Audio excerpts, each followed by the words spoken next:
Cuma kuat 2 minggu dia ngekos di tempat ini karena saya lapar, ada Indomie mau saya rebus kan. Pas saya cek galon ternyata kosong. Saya pergi aja ke kamar mandi itu ke belakang, saya bawa panci, baru saya megang itu keran, mau saya puter, kayak ada yang berdiri gitu di dalam sumur itu, di atas sumurnya itu. Nengok pelan-pelan ke arah sumur itu, ternyata benar Pak, ada perempuan yang berdiri tegak di situ, pakai baju putih, tapi putihnya itu agak lusuh, ada lumpurnya sedikit. Dia melotot, menatap ke saya tuh dengan tatapan yang melotot gitu, tajam. Mukanya pucat, tapi ekspresinya seperti orang marah gitu. Assalamualaikum Sobat Buntu, gimana kabar kalian dan puasanya gimana nih? Masih lancar kan? Semoga dilancarkan puasanya sampai di akhir Ramadan. Jadi di video kali ini kita kedatangan seorang narasumber nih yang akan bercerita tentang pengalamannya pada saat ngekos. Langsung aja kita kenalan. Halo Pak. Iya. Kenalan dulu, namanya siapa? Ajis Pak. Oh, dari mana? Dari Sukabumi. Sukabumi. Iya. Puasa nggak? Puasa, alhamdulillah. Nah Sobat Buntu, karena lagi puasa jadi kita nggak tawarin minum. Pak Ajis, jadi kejadiannya itu tahun berapa? Sama momen apa nih yang bikin Pak Ajis itu nggak bisa lupa sampai sekarang? Waktu itu 2012 dan hal yang sampai sekarang belum saya bisa lupain, bahkan mungkin nggak bakal bisa saya lupain, itu kejadian yang benar-benar bikin saya kaget. Saya melihat dengan mata kepala sendiri sosok perempuan yang berdiri di atas sumur dengan pandangan tajam, melotot, pakai baju putih, tapi udah kayak lusuh gitu bajunya, kotor karena bercampur dengan tanah, lumpur gitu kan. Terus dia dengan ekspresi yang seperti orang marah gitu. Jadi pokoknya saya benar-benar ketakutan waktu itu. Sampai badan saya bergetar, terus bulu kuduk saya ini sekarang aja tuh berasa tebal gitu. Karena teringat lagi ya, merinding. Setelah kejadian itu, akhirnya saya memutuskan buat keluar dari kosan itu dan mencari lagi di tempat lain. Nah Sobat Buntu, jadi kalau kalian penasaran nih dengan cerita lengkapnya dari Pak Ajis, pokoknya jangan kemana-mana, tetap di Jalan Buntu.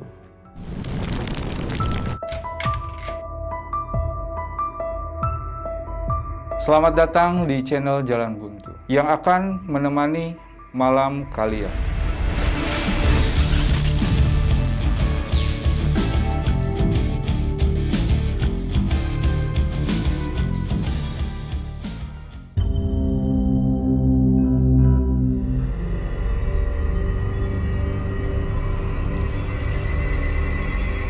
Pak Ajis, Ya. nih saya pengen tahu nih, cerita awalnya tuh Pak Ajis bisa sampai ke kosan itu gimana? Saya sebetulnya ini dari kampung dulu ya. Sebelum menempati kosan itu, saya masih sekolah waktu itu, tingkat SMA. Udah sempet masuk ke kosan itu sebetulnya, karena sebelumnya om saya masih bujangan dan udah bekerja di daerah situ.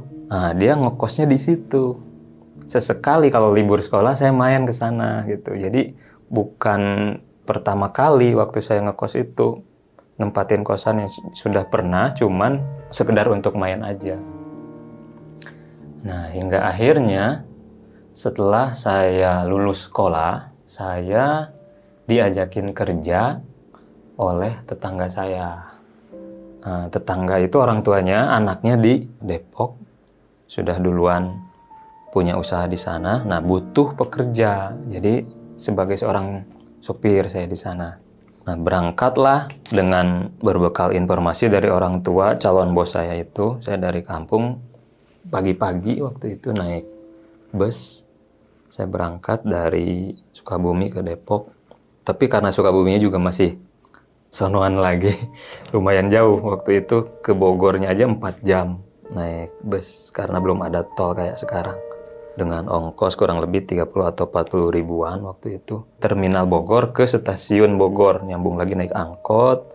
Nanti di sana barulah saya ketemuan tuh waktu itu, seingat saya ketemuan di stasiun dengan calon bos saya itu. Nah, di sana saya sempat ngobrol-ngobrol sebentar sama dia, nanya-nanya kabar, keadaan di kampung gitu, Pak. Dan sambil berjalan kita naik kereta. Keretanya pun waktu itu 2011, belum kayak sekarang, masih desek-desekan, terus pedagang asongan masih ada, yang duduk di atap juga masih ada gitu. Tapi alhamdulillah waktu itu saya dengan bos saya itu dapat tempat di dalam gerbong. Sampailah di Depok, saya diajak ke satu rumah yang itu ternyata tempat bos saya buka usaha dan sudah ada 3 orang karyawan di sana. Jadi saya yang karyawan keempatnya. Nah, saya berempat dengan teman-teman saya yang udah duluan itu satu tempat di situ tinggal. Saya berjalan ngikutin arahan aja, bekerja di sana. Hampir 1 tahun lebih saya bekerja di sana dan saya memutuskan untuk pindah tempat kerja. Singkat ceritanya saya dapatlah pekerjaan baru dengan profesi yang sama gitu, tapi di kotanya sama, di situ juga, di Depok juga. Cuman bedanya kalau yang di tempat pertama itu ada tempat untuk tinggal, nah ini nggak ada gitu. Jadi mau nggak mau saya harus nyari tempat untuk tinggal sendiri. Nyarilah saya kos-kosan kayak gitu. Cuman sebelumnya saya nyari-nyari kos-kosan, saya teringat sama teman di sana. Dulu ada teman saya orang Depok tapi sekolah SMA-nya di kampung saya. Jadi satu sekolah sama saya. Nah, saya kontak dia. Masih aktif tuh, alhamdulillah nyambung. Singkat ceritanya, saya ketemu dia, ikut tinggal sementara di rumahnya dia, di rumah orang tuanya. Tinggallah saya di situ selama 1 bulan kurang lebih. Saya berangkat kerja pagi bareng sama dia, karena dia juga kerjanya satu arah kebetulan. Nanti saya turun duluan, dia lanjut lagi ke tempat kerjanya. Kalau pulangnya saya kadang duluan pulang. Nah, setelah 1 bulan tinggal di rumah teman saya mutusin untuk cari kos-kosan. Pas mau nyari-nyari kos-kosan itu, saya teringat sama om saya. Om saya yang dulu pas saya masih sekolah, saya datengin untuk main ke kos-kosannya waktu dia masih bujangan tuh. Saya tanyain ke dia, "Om, kos-kosan yang dulu pernah om tempatin, masih ada nggak ya?" Saya bilang gitu. "Ada, Jis," katanya. "Malahan sekarang kosong semua tuh," katanya. "Semua 5-5-nya kan ada 5 pintu. Kenapa emang kamu mau nempatin? Emang kamu di mana sekarang?" "Ini udah di Depok," saya bilang. "Ya udah kesini dulu aja," katanya. "Saya juga nggak jauh kok pindahnya," kayak gitu. Ya udah tuh saya dikasih alamatnya kan. Saya datang ke kontrakan om saya sekarang. Dia ngontrak karena udah rumah tangga gitu. Jadi butuh tempat yang lebih gede, lebih luas. Nah, akhirnya saya tinggal dulu sementara di situ selama 2 malam. Nah, setelah 2 malamnya saya diajak sama om saya itu ke kosannya yang dulu. Ditemuin lah saya dengan pemilik kosannya, namanya Pak Haji Umar. Ini katanya saudara saya dari kampung, mau cari kos-kosan katanya. "Oh, ada tuh kosong semua," kata Pak Haji Umarnya gitu katanya. "Udah mau dilihat nggak?" katanya. Nah, dilihat dah tuh bareng-bareng. Bener ternyata kosong semua. Padahal dulunya itu rame. Pas saya dulu masih sekolah main ke situ tuh rame banget, isi semua. Terus karena posisinya juga di pinggir jalan gitu, lumayan rame jalanannya. Jadi rame. Nah, sekarang malah sepi, walaupun jalanannya masih lumayan rame, tapi keadaan kos-kosannya itu beda dengan dulu. Oke. Iya.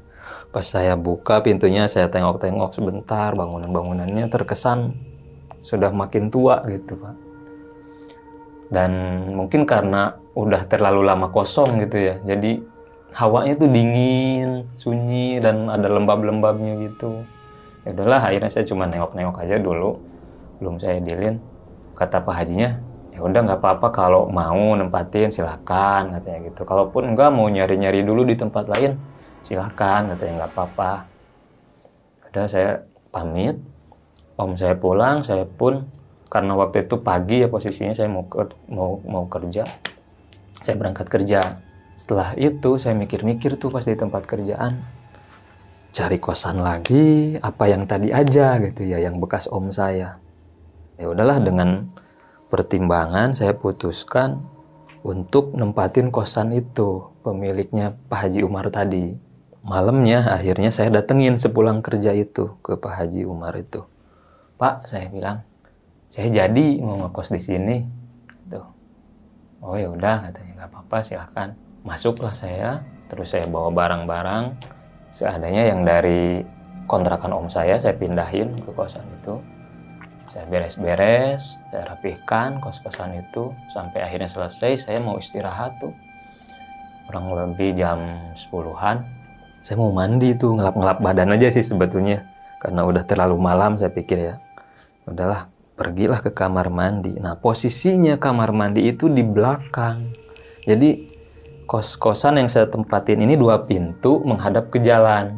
Nah, 3 pintunya lagi di belakang yang 2 ini menghadap ke kamar mandi. Sampingnya di sini rumahnya pemilik kosan. Nah, saya keluar dari kos-kosan itu mau ke kamar mandi, jadi muter dulu. Muter balik kanan gitu, masuk lorong.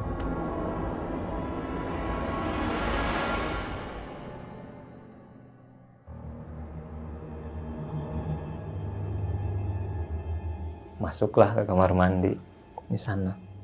Di kamar mandinya itu ada sumur, tapi ada penutupnya. Dan paling terdengar suara mesin gitu, penyedot air kan, biasa kan. Saya gosok gigi, cuci muka, giliran mau ngelap-ngelap badan, udah buka baju tuh, kan ada jendelanya. Jendelanya itu tapi nggak ada kacanya. Mungkin saya pikir ini buat hawa aja, biar ada udara keluar masuk gitu. Ventilasi. Iya, nggak ada pikiran apa-apa, udah ambil air, pas mau ngelap ke badan pakai air itu, tiba-tiba ada 3 biji batu kerikil kecil-kecil kena badan saya, seperti dilempar gitu. Saya kaget, kok ada batu dari mana nih? Saya tengok-tengok, yang bolong cuman jendela aja itu di atas sumur itu. Saya penasaran, saya ambil batunya, terus saya keluar dulu. Saya muterin kamar mandinya, dan memang ada tempat lagi di belakang kamar mandi itu, Pak. Ada semacam, mungkin katakanlah halaman belakangnya kali ya itu, tapi tertutup dengan pagar gitu. Saya cari-cari seluas tempat itu, nggak ketemu, nggak ada siapa-siapa gitu. Ya udahlah, saya berpikiran positif, masih positif. Saya lupakan, saya berusaha cuek aja udah. Saya ngambil air lagi, udah bersih-bersih badan, sampai saya pulang, balik lagi ke kosan tuh. Setelah itu saya istirahat, rebahan badan. Saya rebahan badan, pas mau tidur, saya sebentar nyalain radio. Biasanya kan saya kalau sendirian gitu, biar ada temennya, Pak. Saya nyalain, biar ada suara-suara kecil gitu yang nemenin saya menjelang tidur. Nah, saya tidurlah akhirnya dengan ditemenin suara radio kecil pelan-pelan gitu. Saya tidur, malam pertama di kosan itu, jam 1 lah apa setengah 2 gitu ya, saya lupa lagi jamnya. Saya dimimpiin, semacam dierep-erep gitu, Pak. Kalau bahasa kampung saya tuh dierep-erep. Di mimpi itu, pokoknya saya berasa capek banget, napasnya aja ngap gitu kan, nggak bisa, kayak sesek gitu napas. Mau teriak nggak bisa gitu, karena ngeliat sosok apa gitu pokoknya ya. Malam pertama itu seperti itu, sampai akhirnya saya terbangun dengan napas yang ngos-ngosan, merasakan kecapean. Terus saya ambil minum, habis minum saya mikir gitu, tadi mimpi apa, nggak jelas gitu, tapi kok berasa capek, kenapa saya sesak. Terus saya kayak ngelihat bayangan tapi nggak jelas. Udahlah, akhirnya saya lupain tuh, saya berusaha buat tidur lagi. Sejam kemudian deh itu, saya baru bisa tidur lagi akhirnya, sampai menjelang subuh, mungkin hampir subuh baru bisa pules lagi. Nah, subuh saya bangun lagi, siap-siap mau berangkat kerja. Di tempat kerja pun saya jadi kepikiran itu setelah mimpi itu. Tadi saya mimpi kayak dierep-erep begitu, kenapa ya, saya bilang itu. Dalam hati saya ngomong sendiri, apa mungkin karena saya baru nempatin kosan atau gimana gitu, apa saya kecapean kan, bisa aja gitu. Udahlah akhirnya, tapi saya ngerasa nggak enak perasaan terus tuh, ngerasa gelisah gitu, walaupun saya berusaha buat ngelupain mimpinya itu. Udah saya cuek, saya kerja. Pas pulang kerja tuh saya berasa ogah gitu ya, hoream, males pulang gitu. Mau pulang tuh kayak berat. Pulang apa ntar dulu gitu kan. Udahlah, saya akhirnya mutusin karena ntar di kosan biar nggak keluar lagi, saya makan dulu aja. Akhirnya tuh nggak langsung pulang. Nongkrong di tempat makan sebentar, lewat maghrib, kan pulangnya jam 5 tuh keluar dari kantor. Sampai lewat maghrib, saya tuh baru pulang ke kosan. Di sana saya seperti biasa istirahat lagi.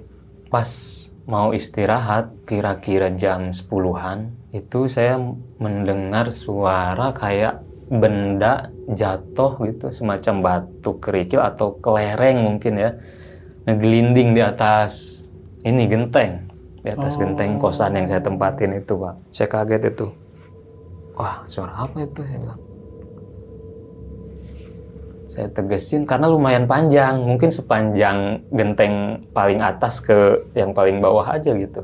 Saya tegesin, tuh kayak benda kecil gitu, ngegulutuk ya, ngegelinding kan, ngegelinding gitu. Udah saya cuek aja lah, saya nyalain aja radio tuh. Saya nyalain radio biasa pas mau tidur tuh, biar ada temennya lagi. Udah saya tidur, sampai besok paginya saya kegiatan lagi seperti biasa, ngantor lagi. Nah dari situ saya semakin nggak enak dengan kosan itu, karena berturut-turut 2 malam gitu, perasaan seperti ada yang ngeganjel gitu, seperti ada yang ngeganggu. Tapi ya udahlah, karena nggak ada tempat lain lagi, ya udah saya seperti biasa pulang kerja tuh mau nggak mau kan pulangnya ke kosan lagi gitu. Dengan suasananya yang sepi gitu, yang tadinya dulunya rame, sekarang ada 5 pintu, tinggal 1 pintu aja yang saya isi, itu yang 4-nya kosong semua.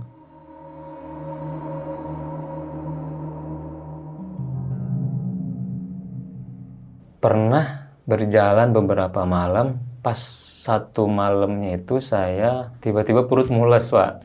Perut saya mules, saya pengen ke belakang, ke kamar mandi.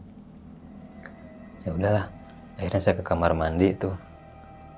Pas saya BAB sih, ya maaf aja Pak. Saya lagi BAB, nggak ada kejadian apa-apa, biasa aja. Perasaan saya pun masih tenang. Tapi begitu saya lagi ngerapiin celana setelah selesai BAB, tiba-tiba saya dengar suara perempuan ketawa. Gitu. Serem banget. Iya. Tapi pusat suara ketawanya itu seperti dari kejauhan. Cuman begitu saya dengerin terus, lama-lama kok makin deket gitu, suaranya makin kenceng gitu. Saya di situ refleks spontan, langsung buka pintu, lari ke kosan, langsung saya ngumpetin diri di balik selimut gitu ya. Saya diem aja. Tadi bener gak ya saya dengar suara cewek ketawa gitu, saya mikirin. Sampai lama saya mikirin. Mungkin saking lamanya saya mikirin tuh ketakutan, udah saya akhirnya tidur pules. Nah setelah kejadian semalam saya mendengar suara cewek yang ketawa itu, paginya saya berangkat kerja seperti biasa Pak. Nah di tempat kerja saya ketemu teman kerja saya di sana, bagian OB. Ini dingin Pak, saya pelukin ya. Saya ceritain tuh ke teman saya, kalau semalam saya di kosan ngedenger suara cewek ketawa. Teman saya mungkin dia niatnya buat nenangin saya kali ya. Kata dia, udah nggak apa-apa, itu mah mungkin mau kenalan kali Jis, katanya. Ya enggak Bang, saya bilang bukan cuma suara ketawa doang. Sebelumnya aja saya ngedenger suara benda jatuh dari genteng, terus mimpi kayak dierap-erap, saya bilang gitu, berturut-turut kejadiannya Bang, saya bilang. Udah nggak apa-apa, katanya, itu mah udah biasa, katanya, namanya juga di tempat baru gitu, teman saya tuh nanggepinnya. Saya diem aja, tapi malah makin jadi kepikiran gitu, malah makin jadi berasa lebih kuat gitu, rasa takut itu. Setiap pulang itu saya makin gelisah. Saya biasa bubar dari tempat kerja itu kan jam 5 sore. perasaan saya selalu berat gitu buat langsung pulang itu, Pak. Mungkin karena saya kepikiran selalu digangguin atau gimana, saya juga nggak tahu. Yang jelas perasaan saya tuh selalu gelisah aja menjelang malam itu. Tapi akhirnya mau nggak mau kan saya harus pulang gitu. Ya udah saya pulang, saya langsung bersih-bersih badan, langsung rebahan karena udah selesai makan, udah apa gitu kan, jadi nggak perlu makan lagi.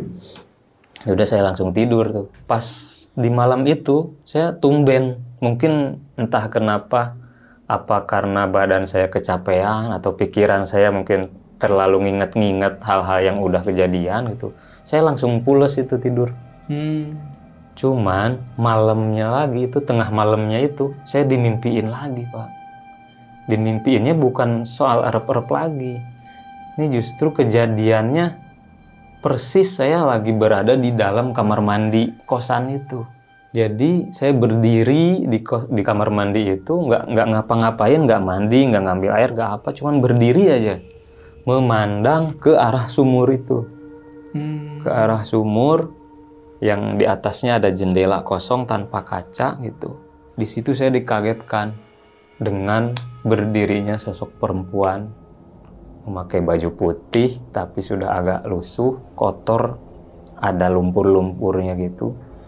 Dia memandang ke saya dengan mata melotot tajam, mukanya pucat tapi ekspresinya seperti orang marah gitu, orang kesel. Sampai akhirnya saya ketakutan tuh. Saya berlari, larinya nggak tahu kemana itu waktu itu. Tiba-tiba saya udah bangun dari mimpi itu kan, dari tidurnya saya bangun. Barulah saya tersadar, oh ternyata saya mimpi lagi. Mau tidur lagi tapi susah gitu. Berat mata tuh, tapi nggak bisa langsung pulas tuh karena mimpi itu. Akhirnya ya udah saya diem aja, bengong dulu sambil rebahan tuh. Mimpi lagi nggak ya, nyambung lagi nggak ya nih mimpinya, saya bilang. Kalau saya tidur lagi, tapi mata berat. Akhirnya pas mau ke subuh tuh, saya baru bisa tidur lagi. Jadi akhirnya kan tidur saya tuh jadi nggak cukup gitu waktunya karena mimpi itu dan gangguan-gangguan yang lainnya itu. Nah paginya saya seperti biasa jam 7-an saya jalan berangkat ke tempat kerja. Di tempat kerja mulai dah tuh ngantuk-ngantuk karena malamnya nggak fokus kan. Ngantuk, tiduran sebentar, nyender gitu. Nah, berjalan 2 minggu. Biasanya saya makan dulu sepulang kerja itu. Nah, itu saya nggak makan dulu, nggak mampir. Karena waktu itu malam Jumat. Saya pikir, mau yasinan di kosan gitu kan. Saya yasinan sebentar, habis Isya saya nyambung Isya. Setelah itu, barulah tuh sekitar jam 8:30-an, saya lapar. Nah, ada Indomie mau saya rebus kan. Pas saya cek galon ternyata kosong. Si isi galonnya itu udah habis, saya lupa belum sempat ngisi ulang. Ya udahlah biar cepet, saya pergi aja ke kamar mandi itu ke belakang, saya bawa panci, muter ke belakang. Niatnya sih mau ngambil air Pak buat masak mie itu. Pas saya masuk ke kamar mandi, baru saya megang itu keran, mau saya puter, saya ngerasa kan saya nyamping nih ke sumurnya, nyampingin sumur. Ini kerannya tempat duduk gitu biasa. Saya ambil mau saya puter, perasaan saya kok kayak ada yang berdiri gitu di dalam sumur itu, di atas sumurnya itu. Tapi saya nggak nengok waktu itu, masih ngelihat lewat samping mata aja, lewat pinggiran gitu. Saya tatap dikit, saya lirik dikit, kayak ada yang ngeliatin gitu. Terus saya tegesin, saya beraniin, akhirnya saya nengok pelan-pelan ke arah sumur itu. Ternyata benar Pak, ada perempuan yang berdiri tegak di situ, pakai baju putih, tapi putihnya itu agak lusuh, ada lumpurnya sedikit. Dia melotot, menatap ke saya tuh dengan tatapan yang melotot gitu, tajam. Mukanya pucat, tapi ekspresinya seperti orang marah gitu, kesel, tajam banget ngelihatnya, natapnya ke saya tuh. Saya di situ mungkin nggak tahu kasima ya, kalau kampung saya tuh bahasanya istilahnya kaku. Terkejut kali ya, ya kaku. Nah itu kaku, saya diem aja begini aja. Dia melotot, saya juga melotot, tapi melototnya dia itu seperti orang marah. Nah, sementara saya melototnya kaku begini, mungkin karena kaget gitu, Kasima, Pak. Lama, lumayan lama, mungkin beberapa detik gitu, saya diem di situ terpaku. Akhirnya saya sadar, saya lemparin ini panci, saya tinggalin kamar mandi, saya lari, balik kanan ke kosan, langsung saya ambil selimut, saya diem aja ditutupin selimut begini, di tempat tidur. Tangan tuh gemeter, Pak. Terus ini tebel banget nih. Sekarang aja nih tuh masih berasa lagi. Merinding. Iya, merinding lagi karena keingetan lagi kan sosoknya, kebayang lagi. Itu di dalam selimut tuh saya diem, tapi nggak bisa lupa gitu karena kejadiannya kan masih baru banget dan bener-bener bikin kaget banget dibandingin gangguan yang sebelumnya gitu, yang udah kejadian. Karena ini ngelihat langsung gitu. Saya inget-inget lagi, ternyata itu perempuan yang sedang berdiri di dalam sumur sama dengan yang ada di mimpi saya. Waduh. Gitu. Astaga. Di dalam selimut tuh saya mikirin setelah nginget-nginget nyambung dengan mimpi itu, saya tertidur dengan sendirinya, Pak. Oke. Sampai subuh tuh, alhamdulillah nggak mimpi lagi, tapi setelah kejadian langsung ngelihat itu malah bisa tidur, mungkin karena udah didatengin langsung kali ya. Nah, pas paginya saya mau berangkat kerja, kan saya biasa sebelum nyampe kantor tuh saya nyarapan dulu di tempat si ibu tuh, ada tempat langganan saya nyarapan dekat kosan. Saya ngobrol-ngobrol sedikit sama si ibu warung itu. Kalau kosan ini sama ibu dagang lebih lamaan mana? Saya bilang gitu. Ya lebih lama kosan lah katanya. Saya dagang di sini, kosan itu udah ada katanya dari dulu. Emang kenapa katanya? Dia malah balik nanya ke saya tuh. Ya udah, akhirnya saya ceritain. Enggak, saya ngerasa nggak nyaman aja, Bu. Saya bilang bukan masalah apa-apanya sih, tapi saya selalu ngalamin yang goib-goib gitu. Maksudnya yang nakutin banget gitu, yang bikin saya jadi nggak nyaman gitu. Iya kayak gimana katanya. Dia malah makin penasaran tuh si ibu warungnya. Ya mulai dari mimpi sampai tadi malamnya saya ngelihat jelas gitu. Akhirnya ya udah, si ibunya cuma berusaha nenangin saya, tapi dia sempet cerita juga. Sempet cerita bahwa dulu sebelum saya ngekos di sini, ada juga katanya cowok yang ngekos di situ. Oke. Nah akhirnya si ibunya itu mungkin niatnya mau nenangin saya ya, biar nggak terlalu kepikiran. Dia bilang begini, kerja mah kerja aja lah, nggak usah dipikirin katanya, ini udah siang, ntar masnya malah telat lagi gitu. Tapi dengan ceritanya dia yang setengah itu, saya malah makin penasaran. Akhirnya saya ngomong ke si ibunya, tapi saya mah makin penasaran, Bu. Emang pernah ada kejadian apa sih dengan kosan ini? Akhirnya mau nggak mau tuh si ibunya cerita juga ke saya, ngelanjutin cerita yang tadi soal si cowok sebelum saya itu. Jadi katanya cowok yang sebelum saya ngekos itu biasa langganan juga seperti saya, makan di si ibu ini. Suatu hari si cowok itu pulang dari warung ini, dia pulang ke kosannya. Di lorong yang dekat kosannya itu, yang mau jalur ke kamar mandi itu, dia menendang plastik yang dia sangka itu sampah. Nggak taunya di dalam plastiknya ada pisaunya.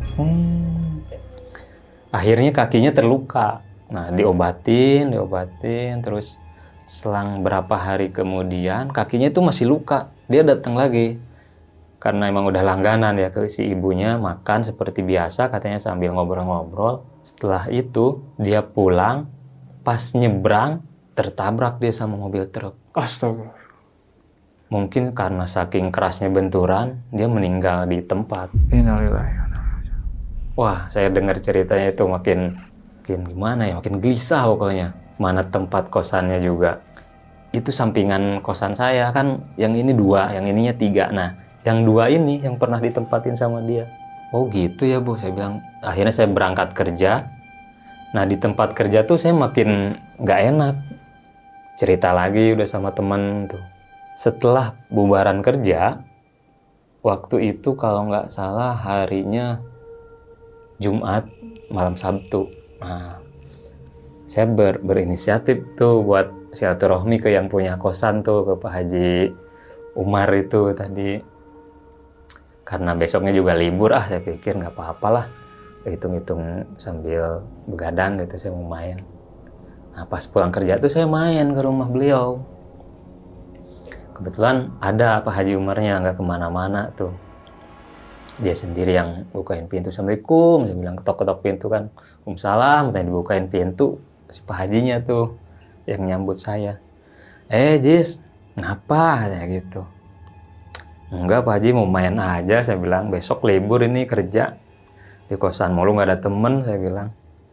Nongkrong sini boleh nggak? Udah boleh, duduk aja katanya di situ. Ntar gua ambilin minum ya, katanya. Nah, dia balik lagi, saya duduk aja di depan. Nggak lama tuh Pak Haji Umarnya datang bawain teh manis. Nih katanya, minum teh manis buat nemenin ngerokok, kayak gitu. Berdua akhirnya tuh jadinya sama Pak Haji. Gimana Jis, katanya, lu kerasan ngekos di sini? Nah, nanya dia tuh begitu. Padahal tadinya saya juga datang ke situ tuh buat cerita. Selama saya ngekos di situ, saya sering ngerasa ada kejadian yang aneh-aneh gitu. Mau cerita tapi bingung gitu tadinya. Ceritanya mau gimana, awalnya kan nggak enak juga gitu Pak. Cuman alhamdulillahnya dia ngasih jalan gitu, nanya ke saya, kerasan apa enggak lu, katanya. Betah enggak? Iya Pak Haji, ini justru saya mau cerita, saya bilang gitu. Jadi gini Pak Haji, selama saya ngekos di sini, dari awal sampai tadi malam, saya bilang, saya ngerasa selalu kayak ada yang gangguin saya. Entah itu di dalam kosan, apalagi di kamar mandi, saya bilang. Saya itu jelas banget Pak Haji, ngelihat cewek berdiri di atas sumur. Saya ceritain gitu. Pak Hajinya diem aja. Emang ada apa ya kalau boleh tahu Pak Haji? Saya bilang, dengan sejarahnya kos-kosan ini atau kamar mandi ini, saya bilang gitu, saya tanyain ke dianya. Ya maaf aja Pak Haji, saya bilang kalau saya lancang. Soalnya saya ngerasa nggak nyaman ini, nggak enak mulu, tidur aja keganggu terus, jadi kurang tidurnya, saya bilang. Iya nggak apa-apa Jis, katanya. Emang itu kosan udah lama kok, katanya. Emang kan lu lihat sendiri bangunannya, katanya. Gua mau benerin juga belum bisa, katanya. Jadi ya udah apa adanya segitu, katanya. Apalagi itu sumur, katanya. Kos-kosannya aja, kata Pak Hajinya, itu dibangun tahun 96. Saya ngekos 2012. Itu udah berapa tahun, Pak? Nah, apalagi sumurnya, katanya. Sumurnya itu udah ada dari zaman penjajahan. Sebelum Pak Hajinya lahir, itu kata kakek buyutnya, udah ada itu sumurnya, katanya. Jadi udah kebayang berapa usia sumurnya itu kan. Udah tua banget itu. Wah, saya makin takut itu denger baru awal cerita begitu aja sih Pak Hajinya. Wah, berarti bener ini dalam hati saya ada yang nggak beres ini. Saya ngobrol-ngobrol sama Pak Haji terus, ternyata Pak Haji pun sama. Jadi gini Jis, si Pak Hajinya cerita lagi tuh ke saya, Bang. Dulu katanya sebelum saya ngekos, waktu itu masih rame padahal kos-kosannya, katanya. Semua pintu itu ada yang ngisi. Nah, ternyata sama juga.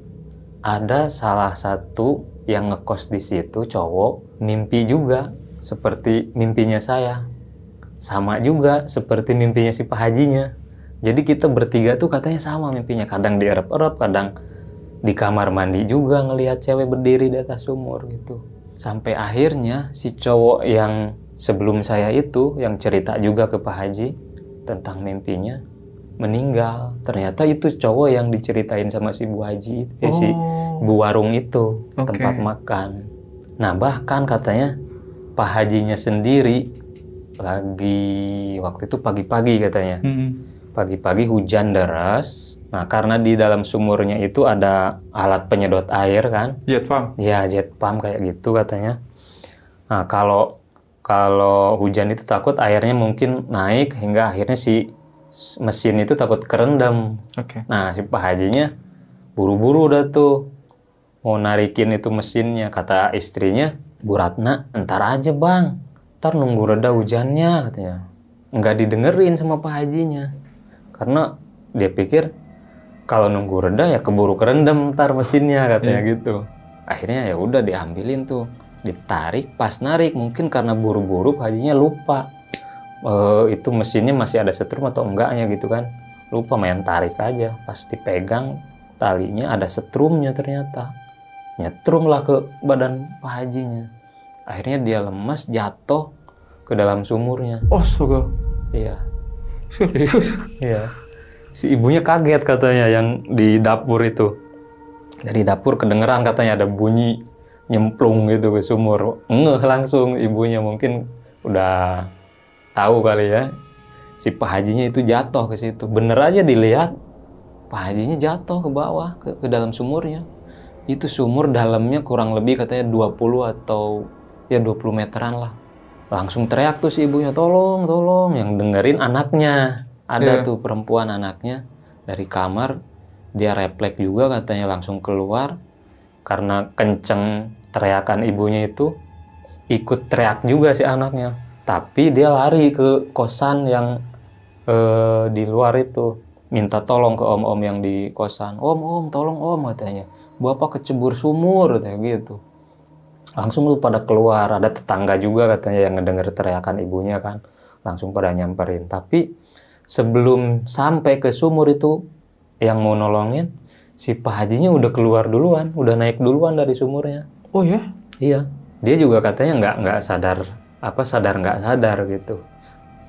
Tadinya nyemplung terus tiba-tiba manjat sumur setinggi 20 meter. Caranya gimana tuh nggak tahu katanya. Tahu-tahu dia udah lemes aja di luar sumur gitu nyender. Nah setelah itu saya tanya lagi ke Pak Hajinya kan. Pak Haji, ini kan sumur emang udah tua banget ya.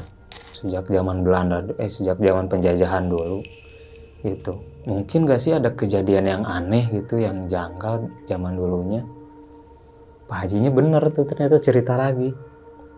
Jadi dari kakek buyutnya dia dengar pas di zaman penjajahan itu ada seorang perempuan yang ditimbun di dalam sumur itu. Oh. Itu. Jadi pas kejadian ditimbunnya itu ada juga rumor dari warga tentang seorang perempuan yang hilang. Sampai kapannya diketemukannya itu pada nggak tahu semuanya. Hingga akhirnya begitu ada yang dengar cerita tentang sumur ini, warga sama kakek buyutnya Pak Haji ini berasumsilah mungkin perempuan yang hilang itu adalah perempuan yang ditimbun di sumur itu. Oh. Gitu katanya. Nah singkat ceritanya, setelah mendengar cerita dari Pak Haji itu, karena waktu itu memang udah larut malam juga, kurang lebih jam 2-an, Pak Hajinya juga udah ngantuk katanya. Udah Haji katanya, aku mau tidur aja katanya. Jadi saya juga pulang tuh akhirnya, balik lagi ke kosan. Nah di kosan, saya mikir-mikir nih, antara ngelanjutin kosan atau enggak gitu. Karena saya berpikir kalau saya ngelanjutin di sini, setelah saya ingat-ingat lagi kejadian yang saya alamin, mulai dari mimpi atau dengar-dengar suara sampai dengar cerita si ibu warung sama Pak Hajinya yang sama gitu kan, ada cowok yang nendang plastik sampai akhirnya dia tertabrak truk itu sampai meninggal di situ kan, saya jadi makin takut gitu. Jangan-jangan wah amit-amit gitu kan, saya jadi korban berikut nih gitu. Ya karena kan ngelihat si ekspresi wanitanya itu kan bener-bener kayak lagi marah banget gitu. Jadi siapa tahu aja gitu nanti mungkin siapa yang mengisi kosan itu, mau cewek mau cowok gitu, bisa aja kan kalau mau disangkutin gitu. Makanya saya nggak mau tuh. Akhirnya saya nggak bisa tidur tuh semalaman sampai subuh. Ya udah, saya pamitan langsung tuh setelah sholat subuh agak terangan dikit, saya datang lagi ke Pak Hajinya. Saya pamitan aja, Pak Haji, saya mohon maaf, saya bilang, saya di sini sampai hari ini aja, tapi saya titip barang-barang dulu soalnya mau nyari tempat baru untuk saya gitu. Nanti kalau udah dapat baru saya ambilin barangnya gitu. Ya beliau sih paham, alhamdulillah. nggak jadi masalah juga. Ya udah Jis katanya, nggak apa-apa kalau memang begitu maunya katanya. Saya juga minta maaf katanya gitu.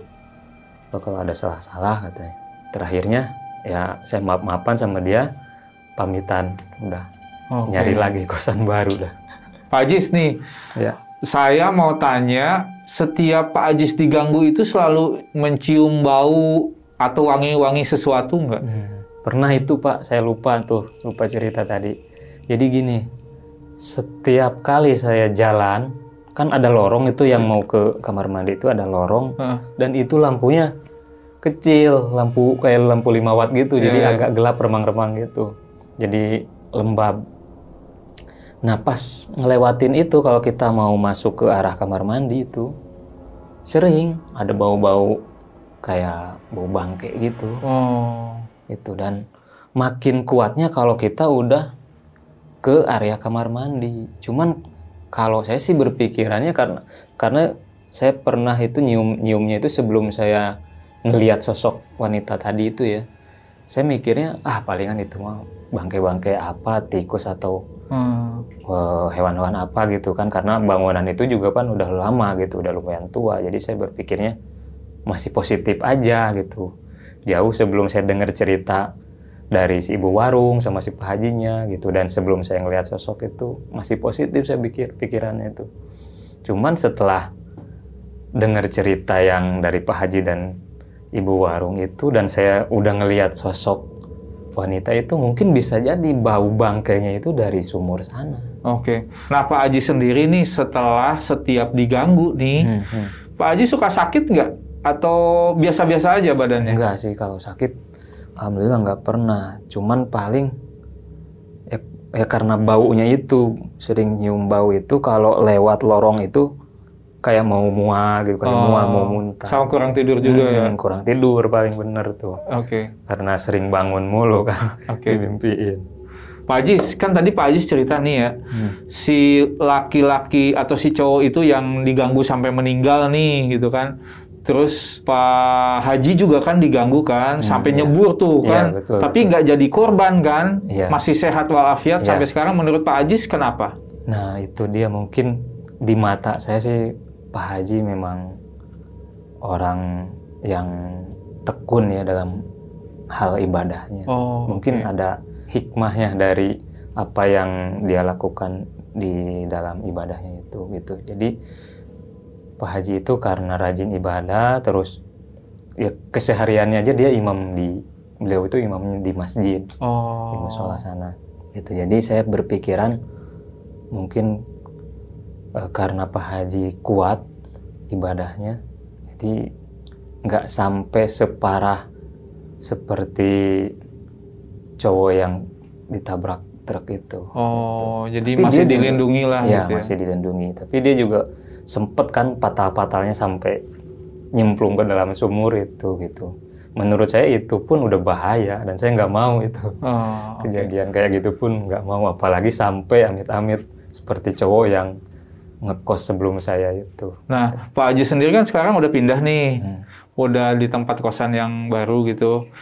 Nah, setelah keluar dari kosan itu, apakah Pak Haji masih diganggu nggak? Masih suka mimpi nggak sosok si perempuan itu? Enggak sih, kalau mimpiin sosok perempuan itu lagi nggak pernah. Tapi ya jadi inget lagi karena sekarang kita ngebahas itu, jadi keingetan lagi. Gitu. Cuman keingetan lagi aja. Tapi kalau diganggu nggak? Nggak pernah lagi. Karena saya udah nggak tinggal di kosan itu lagi, dan nggak tahu sekarang kayak gimana mungkin kos-kosannya. Oke, Sobat Buntu, jadi buat kalian nih yang suka ngekos atau yang suka ngontrak, jadi sebaiknya lebih berhati-hati kalau cari tempat. Dan khususnya nih di bulan Ramadan ini, kesempatan buat kalian buat meningkatkan ibadahnya lebih bagus lagi. Puasanya, sholatnya, sama sedekahnya. Supaya bisa menjadi bekal kalian ke depannya. Pak Haji, makasih banget nih. Iya Pak, sama-sama. Sudah bercerita banyak. Sama-sama. Dan salam buat keluarga. Ya, insya Allah. Iya. Oke Sobat Buntu, jadi itulah pengalaman mistis yang diceritakan oleh Pak Haji di salah satu tempat saat dia ngekos. Dan buat kalian, khususnya yang muslim di bulan Ramadan ini, semoga puasanya tetap full, nggak batal. Dan jangan lupa, tetap pantengin terus video-videonya Jalan Buntu.